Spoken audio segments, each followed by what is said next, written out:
Hello everyone. This is a video that is going to talk about why India and China are two very different nations, and the comparison in some ways is unfair. Now, before I go forward, I'm not saying that there's nothing we can learn from China. China has done many things right and China has also done many things wrong, and we can take a lot of lesson from there. This is more of a video in which I try to answer a question that a lot of people say. It's actually an accusation a lot of people make, saying that, democracy is the reason for all the problems in India, and China is a dictatorship, so decisions can be taken very quickly, and China does everything so fast. Look at them, why can't we do things more like them? I'm hoping to kind of make a clarity over there as to why that is not a logical explanation for the Indian context, and why not everything that seems to be doing very well is true. And we'll come to that later. But before we go forward, this is not me claiming that, we are far ahead and China is nowhere. China is economically far ahead, not just from India, but from many Western European nations that once kind of dominated the world in terms of economic power, in terms of influence. So China is doing much better than many nations out there. But that doesn't mean we blindly can follow them. India has a different kind of path to take. India is a different country altogether. And that is exactly what we'll try to discuss going forward. So, okay, this is the starting point here. Democracy is blamed for everything in our country. That democracy is this, democracy is that. Democracy is not as bad as people try to, you know, put it out there. Democracy is actually a very efficient system if the people work efficiently over there. And well, that is a discussion for another video altogether. I'll just turn off my camera for some time. Yeah. So if you see, China has a centralized one party communist system where there is one party, the Chinese Communist Party, CCP as people call it. Forgive my typing, I'm not very efficient with that. And India is the world's largest democracy. And the difference is that in India there is opposition, there is election, there is some form of accountability, there is some media freedom, and there is a very different way policies are made. In China, all the policies are made by one centralized authority and then later implemented throughout the country. In India, there are state governments, there is municipalities below them, and then there is a really powerful central government. So there is a basic difference between the governance of the different nations, and this is required. It is not as if we had 100 different options and we said, well, we'll go with this. Democracy is the best option for India, and I will tell you why in just a few moments. First, let us look at how well China has done over the years.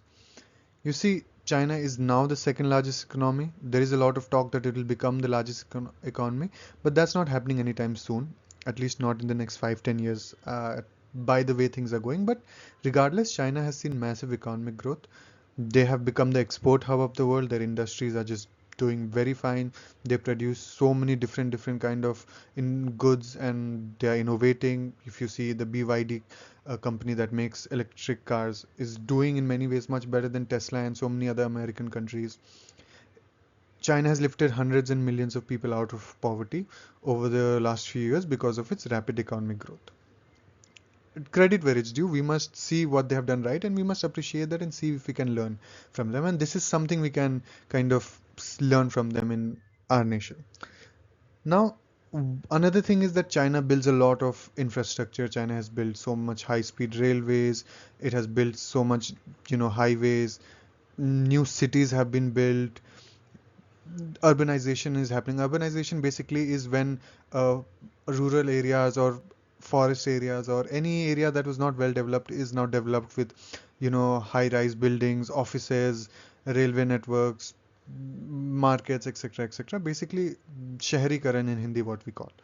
So China has done a lot of urbanization. It has built a lot of roads, a lot of railway networks, and it is again appreciated throughout the world. And well, we should also appreciate it, but there is also another catch to it. Will come in some time there. Now, you see a lot of infrastructure in China, and this is not to say that this issue is not faced in India. In India, also a lot of bridges collapse, a lot of roads just kind of are in very bad condition just few days after being built. But if you see in China, there is a lot of quality concerns. Houses are built with very poor material. Their bridges are built with very poor material. Their roads are built with very poor material, and more than that, there are ghost towns, ghost infrastructure. There are railways network going to places, but there is literally nobody living out there. Like it's a whole platform, and you will see one, two people, you know, using that network. So they have built a lot of roads, a lot of railways, a lot of infrastructure that either people are not using, or because they have to do it so fast with limited resources, that they use very poor quality construction. And this is not a claim just anyone is making, that Chinese infrastructure is bad. The Chinese government in different words has accepted it.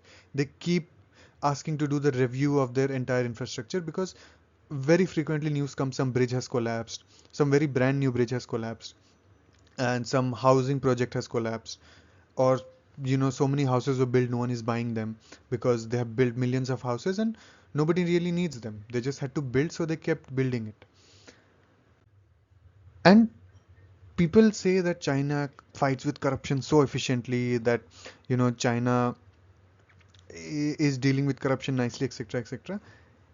If you see, the Chinese crackdown on corruption is very political. It's not really addressing corruption.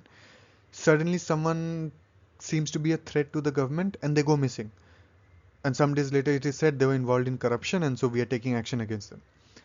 I mean, for some time it makes sense, but when you see the pattern, it keeps happening, keeps happening. Anytime the Chinese government feels a threat from somebody, they are sent to jail saying they were corrupt. If they were corrupt for so many years, why didn't you know it before? If you knew it before, why didn't you do something about it?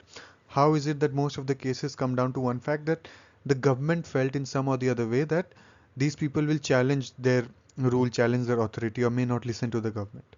So, a large section of the anti-corruption drive in China is not really about corruption, but more about political motivation. And this is something a lot of international agencies have reported, and it is a commonly accepted fact that while China has made this claim of fighting corruption, it is largely a political tool to kind of gain more control. Because then you can say the people, look, he or she was very corrupt, and so now we have put them in jail.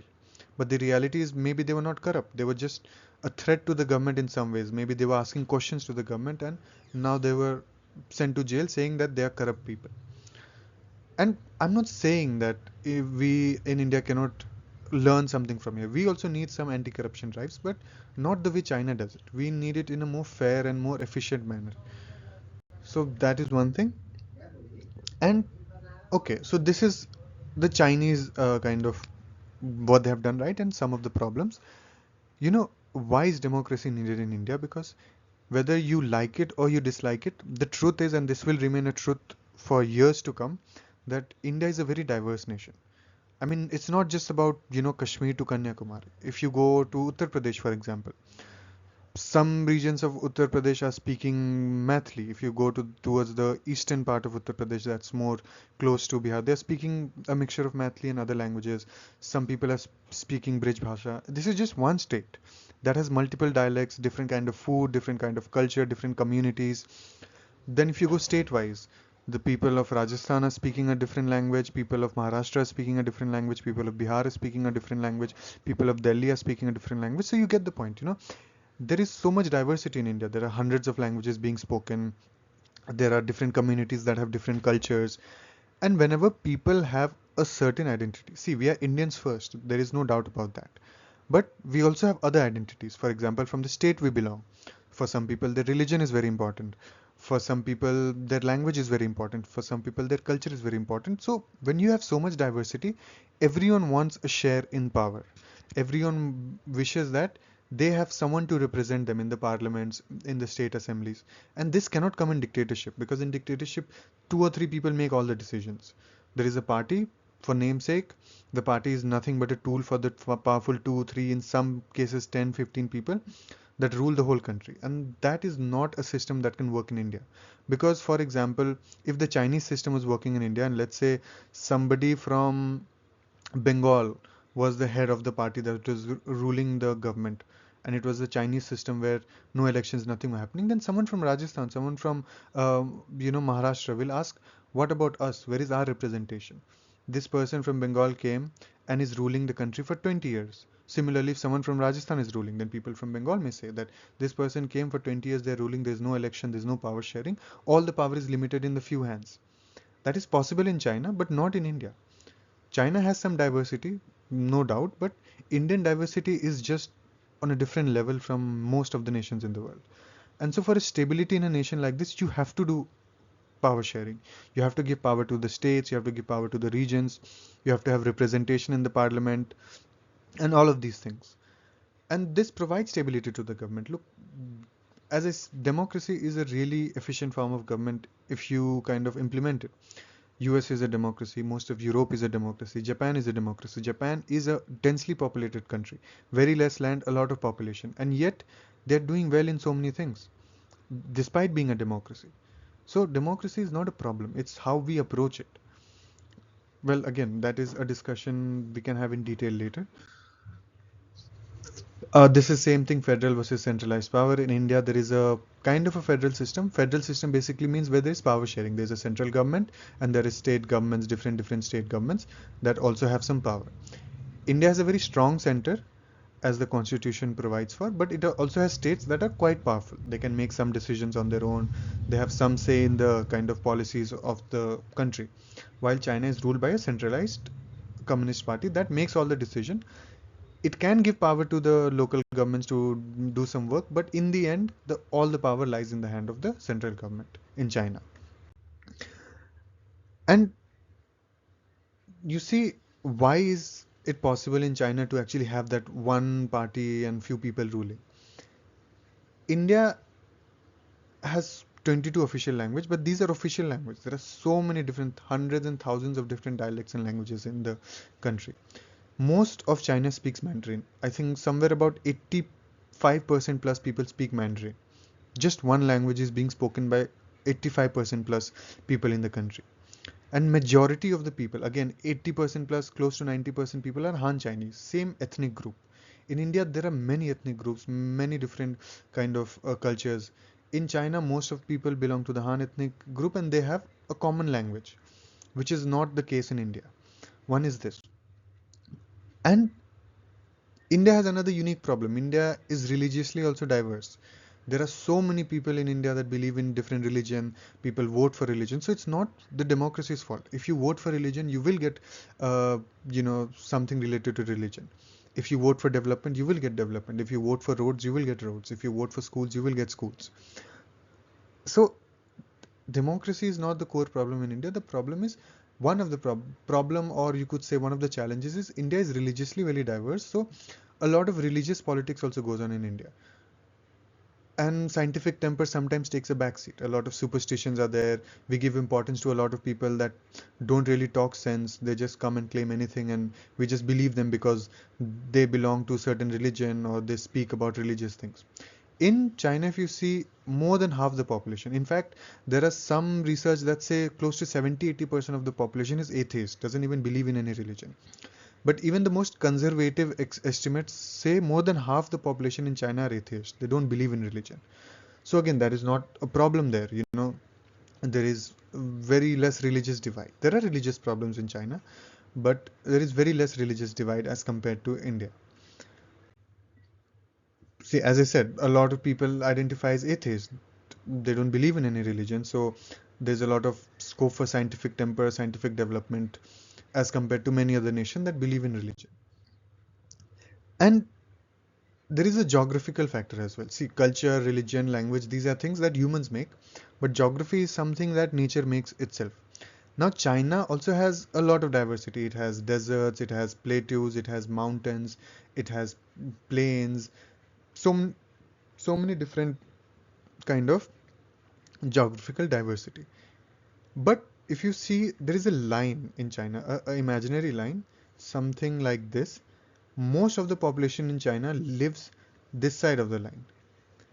Like almost all the population, like 80-90% of the people live in just this much area of China.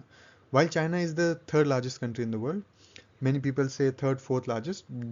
There are different claims, but one of the largest countries in the world. But most of the population lives on this side of the line. Most of the population lives east of the eastern side of China. So it's very easy to control the population here. because most of the people are living in one area. But whereas you see India is very diverse in terms of geography, and the population is spread. There are 30-40 crore people living in this the plains of Gangas. There are like crores of people living in Maharashtra, crores in Tamil Nadu, crores in Kerala. So very diverse, very spread out. So again, that again becomes kind of a challenge for the Indian government, the Indian forces to navigate. It's harder to control and manage a population that is spread out over a large area with so much geographical diversity. You have mountains on top, you have plains here, you have plateaus here, you have coastal plains here, you have islands here and there. So India is diverse not just culturally, language, religious wise, food wise, but also geographically, and its population is also spread wide. And so this is the reason why India needs democracy, because India has to do power sharing. There is a lot of diversity in every way as compared to China. China, most people don't believe in religion. They speak a similar language. They have a common culture. They belong to a common ethnic group. They live in a common geographical location. And reverse is for India. India is very diverse in every way. Now, if you are somebody that believes that rapid decision is very good, in some cases, okay. Like for example, if there is a flood, if there is a tsunami, out there rapid decision is taken needed. You can't actually wait for 2 weeks and say, well, there has been a flood, we'll talk for 2 weeks and take a decision. There has to be a quick decision there that okay, there is a flood, there is a tsunami, we have to send help now. But if there is rapid decision everywhere, it's problematic. And if you're someone that believes in that, I hope I will convince you that it is a really problematic thing to do. Decisions may be slow in India, but a lot of decisions in democracy, decisions can go bad, but they can be changed. In dictatorship, that is not possible. Changing decisions in dictatorships takes a lot of time, a lot of effort, and most of the time it is not changed until it's too late. Now, China takes a lot of quick decisions, we all agree. You see, China took many years ago a policy decision that was called one child policy, where they said because our population is very high, we will allow only one child per couple in the country. And they said this will help control the Chinese population. And years passed, and the government realized soon enough that this is a disaster, but they couldn't do anything about it. Because, I mean, many people have realized it, but they can't go and say the leader that, the decision you took is wrong, because they'll get killed. If not killed, they'll be sent to jail saying he's a corrupt person. Because leaders don't like being questioned. And because of that, now what has happened is Chinese population is crashing. So China may become the largest economy in the world, it may become the most powerful country in the world, but its population is just crashing.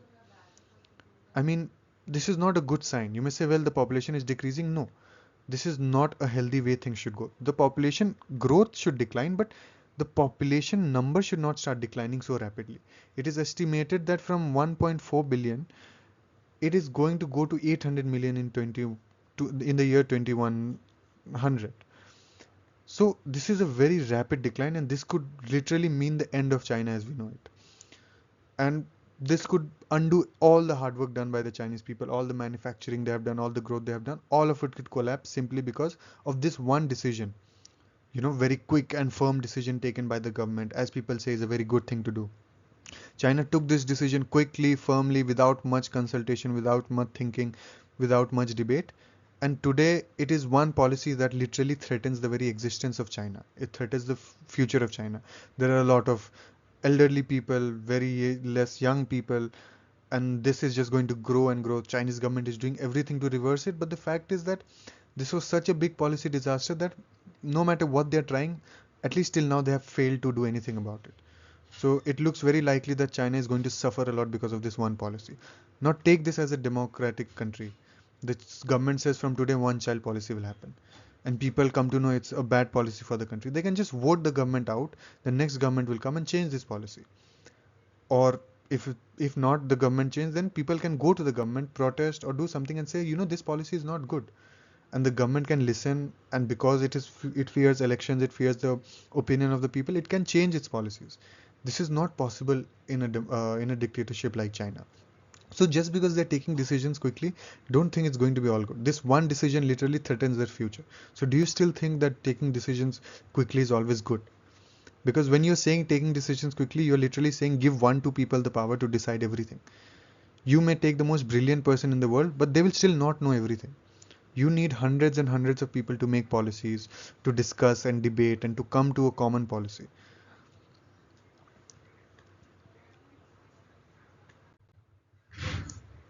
Oh, so direct comparison fails. We have, as I've discussed, the whole video was about why direct comparison fails in the.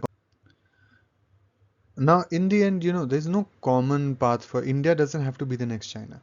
Yes, China has grown a lot. India has also grown. Maybe not as much as we could, maybe not as much as our potential is, but we are growing, which means we can be a democracy and grow. We have been a democracy and come to becoming the fourth largest economy in the world. And we are heading quickly towards becoming the third largest economy in the world as a democracy. So I don't think so you can say democracy doesn't deliver. We have to be a more responsible citizen. We have to be a more responsible population with more civic sense, with more duty towards the nation. We have to ask questions to the government. See, questioning the government doesn't mean you're challenging the authority of the government. And in a democracy, you have to challenge authority because you can't let anyone get too powerful. But even if you don't want to do that, asking question to the government doesn't mean that, oh, you're not doing any work. It could simply be that why are we not investing in education more? Why are we not changing our education to make it more skill based? So that people who graduate should be skilled enough that companies hire them, or they can be innovative, open their own startups, have more skills to actually, contribute to the nation. Why can't we ask questions as to why is our road infrastructure not better? Why is corruption not being fought? We have to do our duty as well. Democracy has given us so much chances to progress, and we have progressed. We have come from a starving nation that was once said that it can't do anything to a nation that is today a economic powerhouse in the world stage. We are the fourth largest economy, going to the third largest economy, and we have done all of this as a democracy. We need to bring in reforms in our education, in our mindset. We have to have more scientific temper as a nation, believing in superstition, following anyone that speaks anything, being mad behind political parties and leaders. This is not how a country progresses, and this is not the fault of democracy. This is the fault of the citizens to a great extent. We have to ask questions on corruptions. We have to ask questions on education. At least if not ask questions, then when we are voting, we have to say that we are voting for you on education. So please work on education. We are voting for you on jobs. Please work on jobs. If we are going to vote on caste and religion, is it the fault of democracy or is it the fault of the choices we made? So we don't have to be the next China. Yes, we can learn a lot of things from China. Yes, China is doing a lot of things right, but China is also doing a lot of things wrong. We have to learn from both their rights and their wrong, and then see what is fit for our context, because we are a very different nation, and make those changes to our nation, implement those changes, and then progress, because we have progressed as a democracy. A bit more reform, a bit more responsibility on the side of the citizens, a bit more scientific temper, and we will do so much more better than what we are doing today. And on that note, I would like to end this video. If you agree or disagree, please leave a comment. If you disagree, please be respectful. I mean, I want this to be a space where you can have a dialogue, you can challenge my views. And that's all, yeah. Have a nice time, and I'll see you again in another video. If you have any suggestions for what can be done to make the videos better, please do leave them in the comments as well. I will do everything to get better with time. Thank you.